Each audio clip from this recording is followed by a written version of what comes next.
Ada seorang ustaz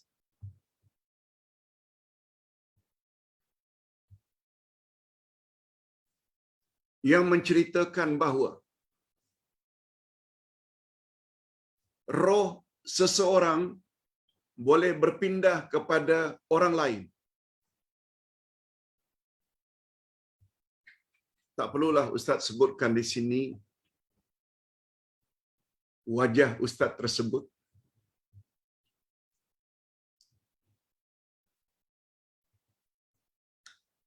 Bagi kita,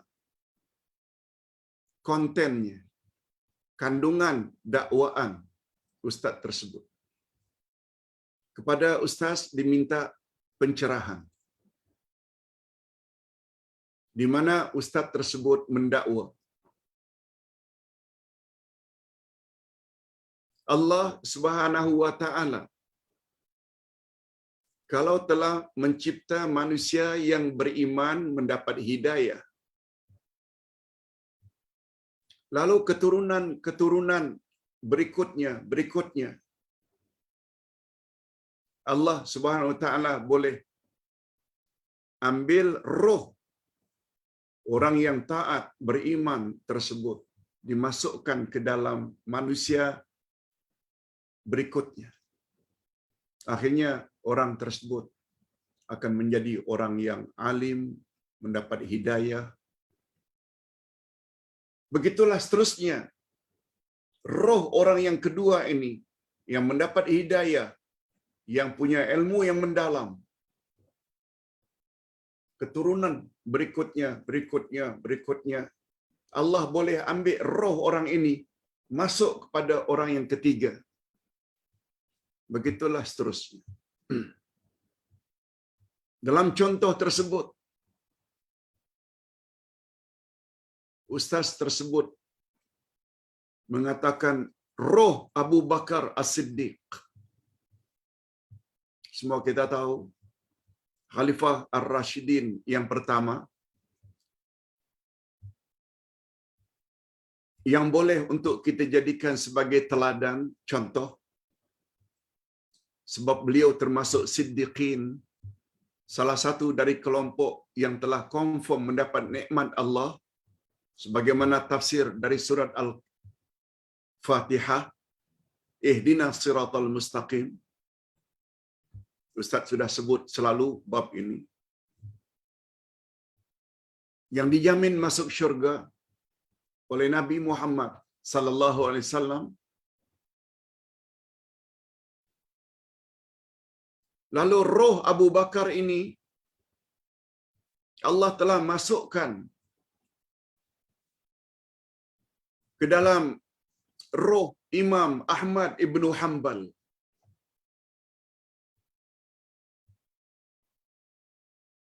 Lalu roh Imam Ahmad ibnu Hanbal, salah seorang imam mazhab yang cukup berpegang kepada sunnah Nabi sallallahu alaihi wasallam, yang disebut dengan mazhab Hambali. Roh Imam Ahmad ini pula sudah sekian jauhnya Allah masukkan dalam roh Sunan Gunung Jati, salah seorang daripada 9 orang wali Allah yang dipanggil dengan Sunan Gunung Jati, salah seorang daripada Wali Songo. Wali Songo maknanya wali 9 yang muncul di Indonesia. Beliau dimasukkan oleh Allah ke dalam salah seorang dari Wali Songo, Sunan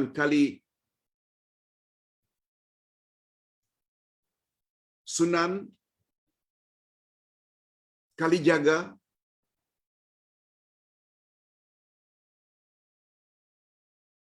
roh Imam Ahmad. Begitulah seterusnya. Hadirin dan hadirat, sebenarnya bagi pandangan ustaz, bila ada ceramah-ceramah macam itu, masalah roh ini,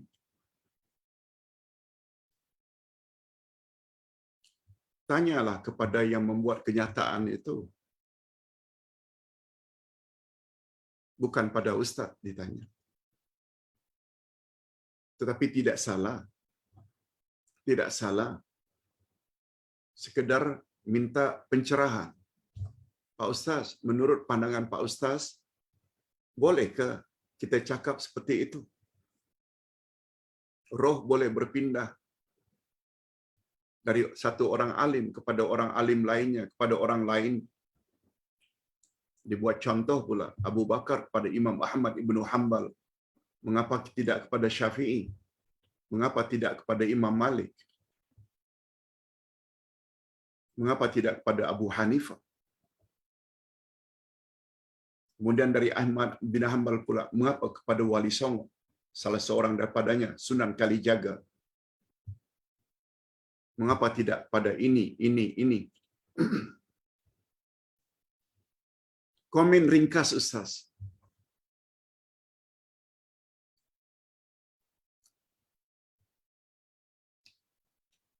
Allah Subhanahu wa taala berfirman pada ayat 185 Al-Isra. Surat Al-Isra ayat 185. Kalau kita betul-betul faham Al-Quran. Allah berfirman. A'udzubillahi minasyaitonirrajim. Yas'alunaka 'anir ruh. Qulir ruhu min amri rabbi. Wa ma utitum minal ilmi illa qalila. Artinya, mereka bertanya kepadamu, hei Muhammad, tentang roh. Jawab olehmu, wahai Muhammad, roh adalah urusan Tuhanku. Lalu Allah beri alasan. Mengapa mesti jawab macam itu? Roh urusan Tuhanku. Apa alasan yang Allah sebut setelah itu? Wa ma utitum minal ilmi illa qalila. Sebab kamu tidak diberi ilmu kecuali sedikit sekali. Macam kuku hitam itu. Yang ujung itu. Nabi Muhammad sallallahu alaihi wasallam yang boleh diberitahu oleh Allah apa saja yang Allah ingin beritahu sebab beliau terima wahyu. Pun Allah kata jangan jawab bila orang tanya kepadamu tentang roh. Sebab manusia tidak diberi ilmu oleh Allah kecuali qalila, sedikit sangat. Nah sekarang kita bercakap roh Abu Bakar pindah pada Imam Ahmad Ibnu Hanbal, pindah kepada Imam Sunan Kalijaga. Dari mana ini? Dalilnya dari Quran dan Sunnah Nabi. Tidakkah itu bermakna anda telah memperkatakan sesuatu yang anda tak tahu? Nabi Muhammad pun tak tahu. Padahal Nabi Muhammad boleh cakap. Kalau Allah berkehendak untuk memberitahu. Tapi Allah larang Nabi Muhammad jawab bila orang tanya tentang roh. Sebab roh itu adalah urusan Tuhanku. Urusan Allah. Kemudian Allah beri alasan. Sebab kamu tidak diberi ilmu kecuali sedikit sangat.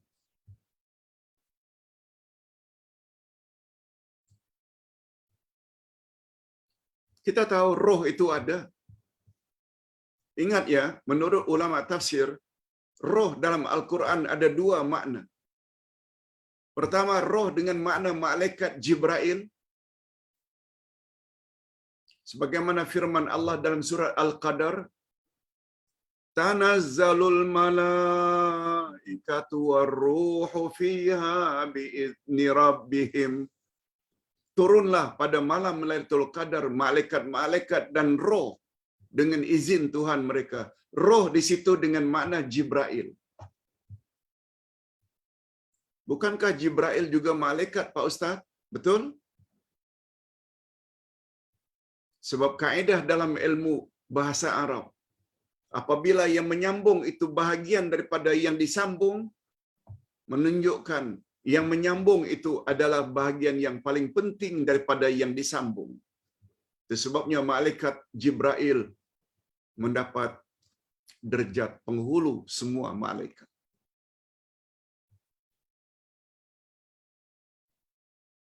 Adapun roh yang kedua dengan makna nyawa.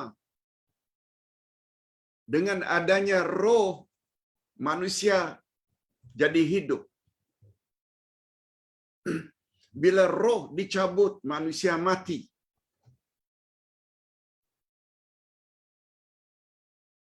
Itu sebabnya kuliah kita pagi tadi tentang nama Allah Al-Musawwir. Nabi Muhammad sallallahu alaihi wasallam larang sangat kita membuat patung. Nabi Muhammad sallallahu alaihi wasallam larang kita melukis.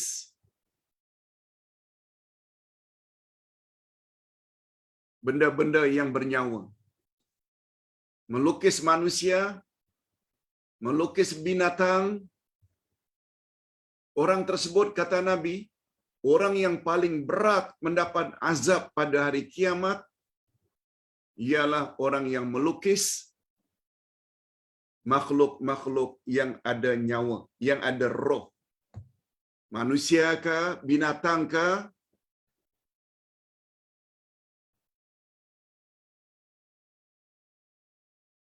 Abdullah ibnu Abbas, juga Umar ibnu Khattab radhiyallahu anhu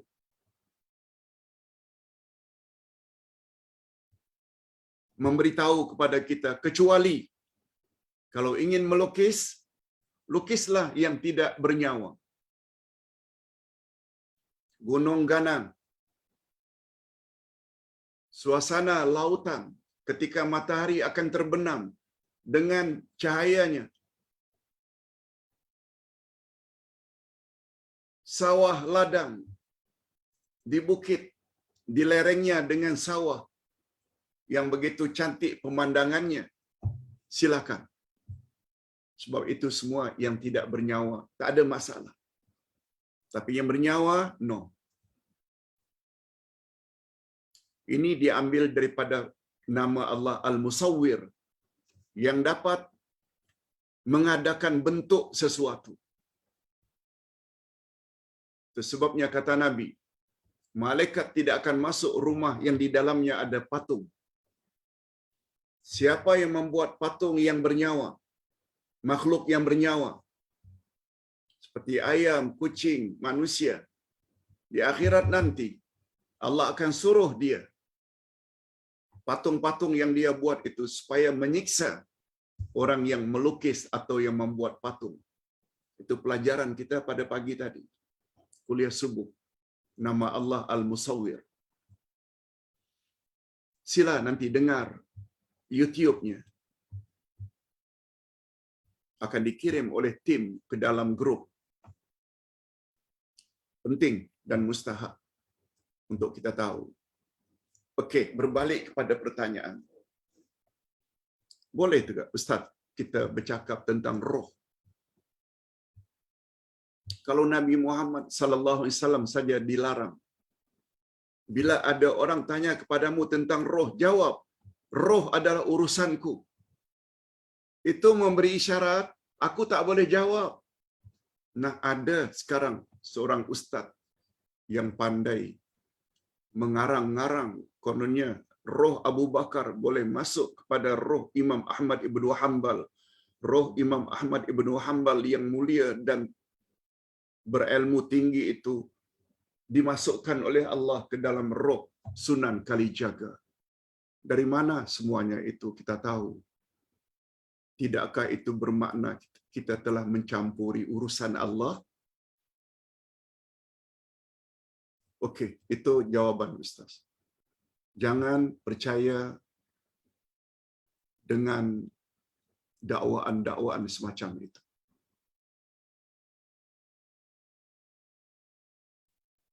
Ajaran seperti itu nyata dan jelas bercanggah dengan ajaran Ahlus Sunnah wal Jamaah yang panduan utamanya adalah Al-Quran dan Sunnah. Ustaz berkenaan kalau bercakap tak lain tak bukan guru saya cakap, guru saya cakap, guru saya cakap. Guru saya itu siapa? Alim macam mana pun tidak maksum. Ikutilah nasihat Imam Asy-Syafi'i. Bila pendapat aku bercanggah dengan hadis yang sahih, campak olehmu pendapatku ke dinding. Ambil hadis yang sahih. Yang kita perlu ambil tu Quran dan hadis yang sahih. Bukan cakap guru. Islam agama ilmu. Bukan agama keturunan atau agama nenek moyang. No. Yang terakhir, yang kedua. Pak Ustaz, Rasul sallallahu alaihi wasallam menyuruh agar kita memberi salam sama ada orang itu kita kenal atau kita tidak kenal. Betul? Apa maknanya Pak Ustaz? Apakah itu memberi isyarat kita boleh beri salam pada orang kafir? Mohon pencerahan. Okey. Hadis Nabi sallallahu alaihi wasallam sangat banyak menggalakkan kita memberi salam. Ustaz baca dulu ayat Quran.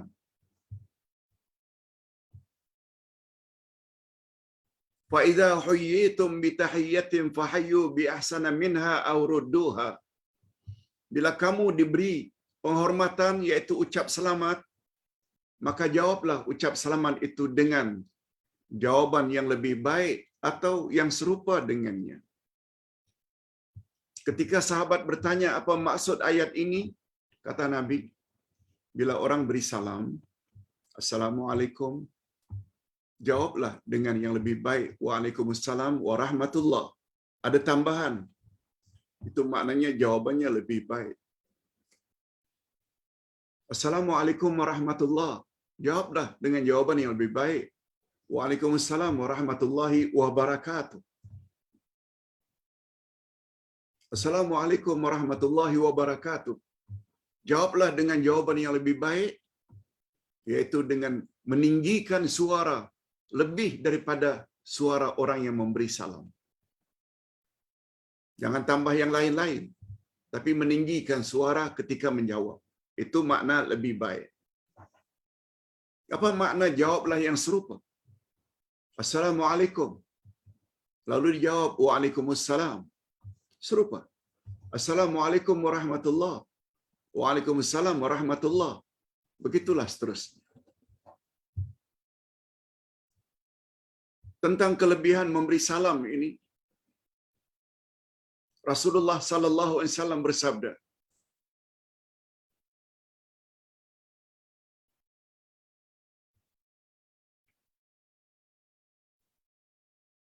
At'imut ta'am, wasilul arham, wa abshus salam, wa tayyibul kalam, wa sallu bil laili wan nasu niyam, tadkhulul jannata bisalam. Gemar-gemarlah kamu memberi orang lain makan. Satu, at'imut ta'am, beri makan orang lain. Wasilul arham, hubungkan silaturahim. Yang kedua. Yang ketiga, wa afshus salam, ucapkanlah salam kepada orang lain. Wa tayyibul kalam, cakaplah dengan kata-kata yang baik-baik. Dan yang kelima, wa sallu bil laili wan nasu niyam, lakukanlah salat malam ketika orang sedang tidur. Jika 5 perkara ini kamu lakukan, kamu layak masuk syurga dengan selamat. Hadirin dan hadirat,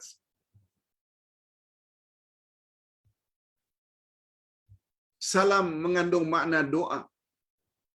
Assalamualaikum warahmatullahi wabarakatuh. Maknanya, mudah-mudahan Allah beri kamu keselamatan,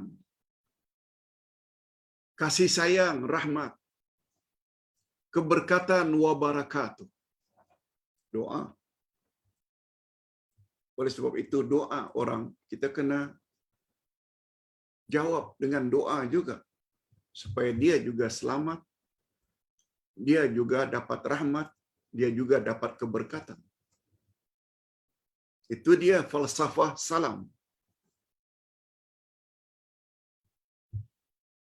Itu ucapan yang paling baik antara Muslim dengan Muslim lain. Kita tak nafikan adanya selamat pagi, selamat petang, good night, good morning. Ada pula akhir-akhir ini salam Jumat, ada salam perpaduan, ada salam dan macam-macam yang tak ada sumber dari Nabi.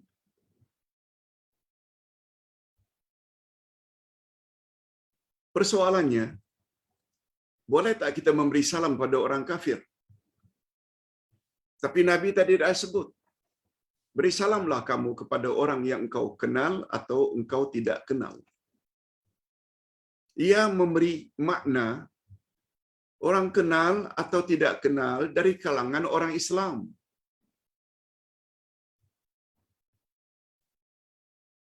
Terhadap orang kafir, pendapat yang lebih kuat ya, pendapat yang lebih kuat. Jangan beri salam.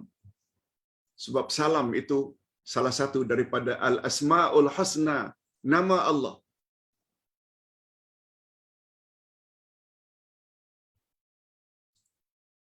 Oleh sebab itu bila orang kafir beri kita salam, Assalamualaikum, kita hanya boleh jawab Waalaikum tanpa menambah salam. Waalaikum. Untuk kamu juga. Sebab pernah terjadi di zaman Aisyah, di zaman Rasulullah, ada orang Yahudi memberi salam. Kedengaran oleh Aisyah bukan Assalamualaikum, tapi Yahudi itu memberi salam dengan Assalamualaikum tanpa alif lam. Assalamualaikum. Sam itu maknanya racun. Sam juga maknanya mati. Seolah-olah matilah kamu. Lalu Aisyah pun menjawab, Waalaikumsalam, kamu juga mati.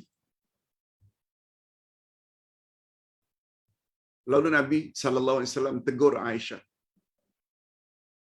jangan cakap macam itu ya Aisyah. Tapi ya Rasulullah, dia cakap, Assalamualaikum, matilah kamu, racunlah kamu. Lalu aku jawablah, Waalaikumsalam, racun untukmu, matilah kamu. Sekali lagi Rasulullah kata, jangan. Kalau tidak jawab, jawab saja Waalaikum. Untuk kamu juga. Jadi seolah-olah Rasulullah sallallahu alaihi wasallam larang kita memberi salam pada orang kafir. Lalu apa kaitannya Pak Ustaz? Beri salamlah kepada orang yang engkau kenal atau orang yang tidak kenal. Kita akan tahu secara zahirnya orang itu Islam ke tak Islam ke. Lebih-lebih lagi di Malaysia. Boleh dikatakan setiap orang Melayu itu adalah orang Islam. Tidak semua orang Melayu di Malaysia kita kenal. Itu maksudnya. Kau kenal ke Muslim itu atau kau tak kenal, beri salam. Sedangkan orang kafir kan kita tahu dari jenis mana, dari suku mana yang pada umumnya kafir. Jangan beri salam. Okey, itu penjelasan dari Ustaz. Mudah-mudahan ada manfaatnya. Sebelum Ustaz akhiri, ada sedikit pembetulan. Semalam ketika Ustaz menjawab pertanyaan tentang bacaan-bacaan Yasin, surat Al-Kahfi, Ustaz tersilap ketika menyebut surat yang digalakkan untuk kita baca pada hari Jumaat, surat Al-Kahfi. Ustaz tersebut surat Yasin. 2 kali Ustaz tersilap. Padahal maksud Ustaz surat Al-Kahfi, sebagaimana yang Ustaz jelaskan tadi. Adapun tentang surat Yasin dibaca pada hari Jumaat, tidak ada dalil dari Nabi. Bila ingin dibaca, boleh. Yang mustahak jangan. Hanya malam Jumaat saja baru kenal surat Yasin. Malam-malam lain tidak. Nah. Besar fadilat membaca surat Yasin. Rasulullah bersabda, "Man qara'a Yasin fi lailatin fa asbaha maghfuran lah," atau kama qala. Siapa membaca surat Yasin pada suatu malam, maka sebelah paginya Allah ampun dosa-dosanya. Tanpa menyebut Jumaat. Baca malam Rabu boleh, baca malam Ahad boleh, baca malam Isnin boleh, sesekali baca malam Jumaat juga boleh. Sebab yang dilarang oleh Nabi, la takhussu, jangan kamu khaskan saja malam Jumaat. Tetapi tentang surat Al-Kahfi, Nabi ada mention, sangat bagus bila dibaca pada hari atau malam Jumaat. Mudah-mudahan dapat difahami dan tidak tersalah faham. Terima kasih kepada Puan yang memberi koreksi tersebut. Mudah-mudahan Puan diberkati oleh Allah Azza wa Jalla. Kalau tak salah, kekeliruan itu terletak pada penghujung. Pada jam 1 jam 37 minit. 1 jam 37 minit. Sebab keseluruhannya 1 jam 40 minit pelajaran semalam. 1:37. Itu kekeliruan yang Ustaz tak sengaja lakukan. Yang Ustaz maksudkan Al-Kahfi, bukan surat Yasin. Kita akhiri dengan doa. Alhamdulillahirabbil alamin wassalatu wassalamu ala asyrafil anbiya'i wal mursalin wa ala alihi wa sahbihi ajmain. Ya Allah, ampunkanlah dosa kami dan dosa kedua ibu bapa kami, dan cucurilah mereka rahmat-Mu ya Allah, sebagaimana mereka telah didik kami sejak dari kecil. Ya Allah, berilah kami pasangan hidup dan zuriat keturunan yang menyedapkan pandangan mata dan hati kami, dan jadikanlah kami pemimpin bagi orang-orang yang bertakwa. Ya Allah, ya Tuhan kami, pada hari ini kami merasakan sedikit keselesaan dan kelonggaran dengan semakin berkurangnya COVID-19. Namun demikian COVID-19 belum lagi lari daripada negara kami sepenuhnya. Oleh sebab itu, ya Allah, selamatkanlah kami daripada segala bentuk musibah termasuk COVID-19. Jangan Engkau tambah-tambahkan lagi seperti 2 tahun lebih yang kami alami sebelum ini. Sehingga kami dapat mengadakan hubungan silaturahim antara sesama kami dengan lebih leluasa. Disebabkan COVID-19, kami akhirnya tidak dapat saling kunjung mengunjungi, bersilaturahim secara fizikal. Ya Allah, ya Tuhan kami, perlihatkanlah kepada kami kebenaran akan kebenarannya dan beri kami kekuatan zahir dan batin untuk melaksanakannya. Ya Allah, ya Tuhan kami, tambahkanlah kami ilmu yang bermanfaat, rezeki yang halal lagi diberkati, dan amal yang diterima. Allahumma hasibna hisaban yasira. Ya Allah, hisabkanlah kami di akhirat nanti dengan hisab yang ringan.